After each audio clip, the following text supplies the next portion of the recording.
Vamos de novo aqui falar um pouquinho sobre saúde, bem-estar e qualidade de vida de uma forma simplificada. Meu nome é João Ricardo, sou diretor do Laboratório João Paulo e muitas vezes a gente está vivenciando momentos hoje de ansiedade, depressão e me perguntam se é possível diagnosticar essas alterações comportamentais do ponto de vista de exames. Se existem exames para diagnosticar depressão ou ansiedade num nível mais fora do convencional, porque ansiedade todos nós temos, isso é necessário inclusive à vida humana.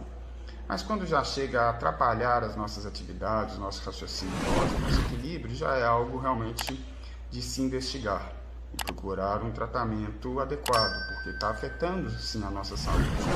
Primeira coisa que a gente tem que entender é que nós somos um ser integral. Não existe essa desassociação mente e corpo, como a gente está às vezes habituado a fazer. A minha mente altera o meu metabolismo altera a minha mente. Não existe quem manda em quem. Existe que somos um ser único. A mente sou eu, o intestino sou eu, o coração sou eu, tudo faz parte de um conjunto. E aí você me pergunta, quem é mais importante? Eu vou te dar o exemplo de um carro. O que adianta um carro ter um bom motor se não tiver roda? Todos são importantes. Não existe o mais. Então, voltando à questão do diagnóstico da depressão ou da ansiedade em nível já de doença, a gente tem que ficar atento às seguintes questões. Podem nem sempre ser um problema psíquico, pode ser um problema metabólico. E isso altera completamente o seu comportamento. Vou citar um exemplo. São 3 pontos fundamentais antes da gente chegar a uma possível conclusão que requer um tratamento psiquiátrico e um acompanhamento de um psicólogo, um psicanalista ou qualquer outro tipo de terapia. Vamos então pegar o primeiro ponto, que é o nível de estresse. O estresse, ele tem um fator bioquímico para a gente analisar, que altera completamente o nosso comportamento, que nos deixa muito ansiosos, que é o cortisol. O cortisol ele é um hormônio nosso que, se estiver acima dos limites convencionais, ele pode nos prejudicar em diversos pontos, porque ele ativa a nossa reação de impulsividade de defesa. Então a gente começa a basicamente estar sentindo que está constantemente em ataque e ficamos ansiosos o tempo inteiro. O cortisol ele é também liberado no organismo toda vez que a gente tem essa sensação de medo, de estresse, de ansiedade, de risco que a gente vive hoje no dia a dia. Então ele vai alterar o nosso comportamento. E tem um outro hormônio que a gente pode estar investigando, que chama ACTH, que é o precursor lá que vai liberar o cortisol. O cortisol ele é um hormônio liberado pelas adrenais, que são glândulas que ficam ali perto dos rins, mas ele recebe um comando, as adrenais recebem um comando da hipófise. Então a adenohipófise é quem libera o ACTH, e esse ACTH vai fazer com que haja a liberação do cortisol, como se estivesse enviando um sinal, o organismo está sob estresse. É muito importante o sono higienizador, e a gente, ao medir o ACTH e o cortisol logo no início do dia, ao final do dia, no início da noite, a gente vai saber inclusive se a pessoa está tendo um sono reparador, porque a melatonina, ela, quando vai agir a gente em sono profundo, ela diminui o ACTH. Então é uma das funções. A gente pode medir então, de certa forma, através desses 2 exames. Outro ponto importante para o diagnóstico de possível depressão é o funcionamento da glândula tireoide. A glândula tireoide ela é essencial para o nosso ciclo de funcionamento energético do corpo, é a nossa usina. Dentro de cada célula tem as mitocôndrias, e as mitocôndrias, para funcionar, dependem de sinais da tireoide.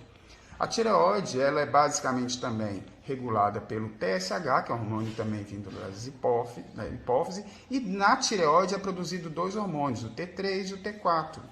O T3 é o hormônio ativo, o T3 livre.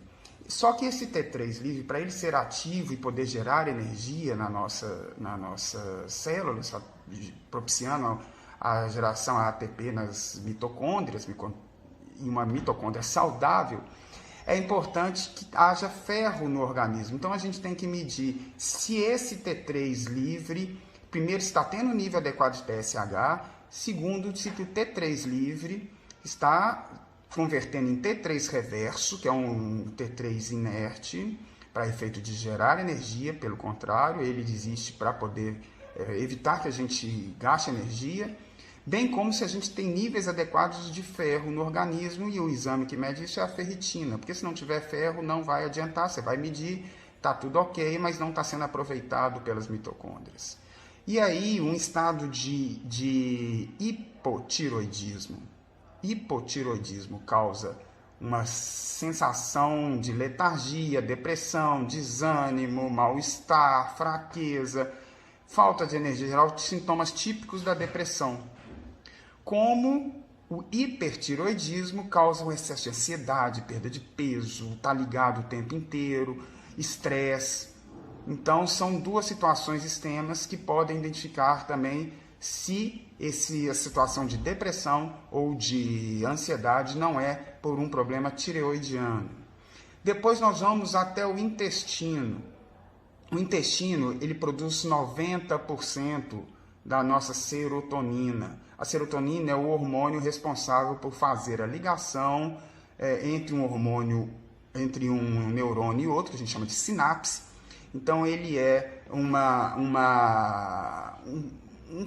hormônio fundamental para que a gente, inclusive, tenha a sensação de bem-estar, de tranquilidade, de equilíbrio. Hoje ele é chamado hormônio da felicidade. E a gente não estiver produzindo adequadamente a serotonina, porque muitas vezes o intestino está com desbiose, que é um desequilíbrio, né, das bactérias do intestino, ou a gente está com inflamação crônica, ou a gente está com um problema que chama leaky gut, que é uma permeabilidade do intestino, porque o intestino ele é uma barreira para que entre nutrientes no organismo, mas que não entre toxinas. Se a gente está com essa barreira, o intestino inflamado, uma alimentação inadequada, baseada em açúcares e alimentos inflamatórios, como carboidratos simples, óleos vegetais, etc., a gente está prejudicando o intestino, que também cuida do sistema imune, mas mais importante, ele vai gerar um ácido que chama ácido quinolínico, que é extremamente neurotóxico. E também o triptofano, que é o precursor, a substância precursora da serotonina, que depois virá 5-HTP e depois serotonina, ele, junto com o magnésio, então é importante medir o magnésio, e as vitaminas do complexo B, também é importante ter elas para fazer essa conversão. Se isso estiver inadequado, ele vai gerar a triptanina, que também é outro composto extremamente neurotóxico, é muito. Dá dores de cabeça, dá de alterações comportamentais. Então a gente tem que identificar a saúde intestinal através de um exame de níveis de inflamação crônica ou subclínica. Às vezes você não tem sintoma nenhum, mas você está com uma inflamação subclínica crônica que é a grave, porque é persistente, sem você estar com os sinais. Então o intestino alterado também vai levar, e a gente vai medir através da produção de um ácido específico na urina, se está tendo essa conversão do triptofano em triptazina ou em ácido quinolínico. Bom, fechado isso, a gente aí vai ter um diagnóstico de estresse, de inflamação, de função tireoidiana e, para concluir, as funções dos hormônios sexuais. Se a mulher tiver, por exemplo, com excesso de estradiol, ou o homem também, ou inverso, com baixa de testosterona, tanto o homem quanto a mulher, no caso da mulher ainda, com níveis inadequados de progesterona, a progesterona tem uma função fundamental para o equilíbrio cognitivo.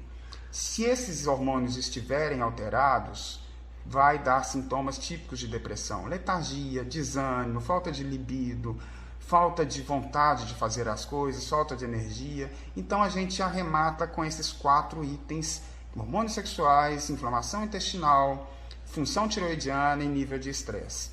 Arrematado isso e adequados os parâmetros, se ainda assim persistirem os sinais de depressão, aí realmente é um fator que tem que entrar com uma medicação psiquiátrica, um acompanhamento de uma psicoterapia ou qualquer outra forma de terapia, comportamental cognitivo, positivista, behaviorista, etc., Mas antes da gente chegar a essa conclusão, é possível sim a gente saber se não há funções metabólicas alteradas. Às vezes a depressão não é coisa da sua cabeça, ok? E é isso aí, estou à disposição.